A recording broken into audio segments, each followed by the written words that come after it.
Now, a clarion call has been made by leadership of the National Democratic Congress to the rank and file of the party to champion the principles, ideals, and success stories of former President J.J Rawlings in order to sustain his legendary status in Ghana's political history.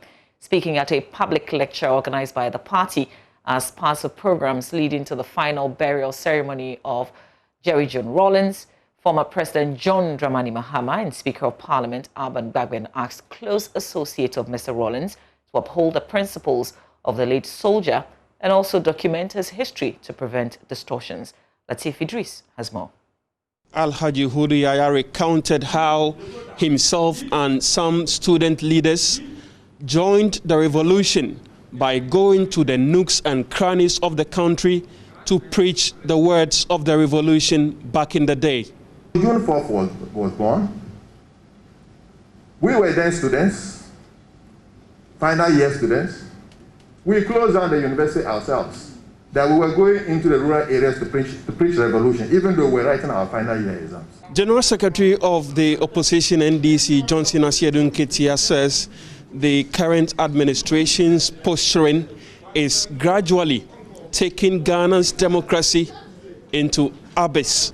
Levinsky spoke about other private sector institutions, and I want to believe he was referring to civil society organizations, faith-based organizations, and so on.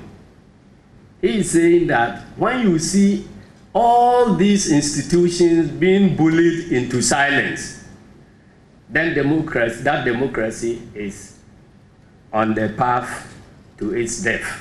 According to Speaker of Parliament Alban Gbagben, J.J Rawlings has left at a time when Ghana is struggling with its democracy. He exited at the time democracy is in crisis. It's not only in Ghana, but the whole world.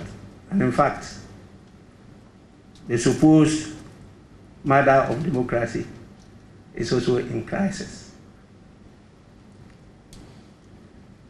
So can we say that all he did, all he stood for, has come to nothing? It depends on how we gathered here carry on with the battle.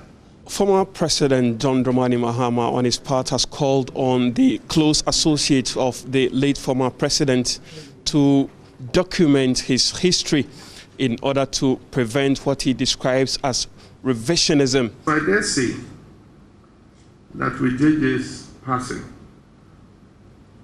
the revisionists of our history will commence their work again to try and denigrate the history of his life and works. And that's why I say, unless those of us who knew him and worked with him document his life and works for posterity, the historians of the hunter will write that history for us.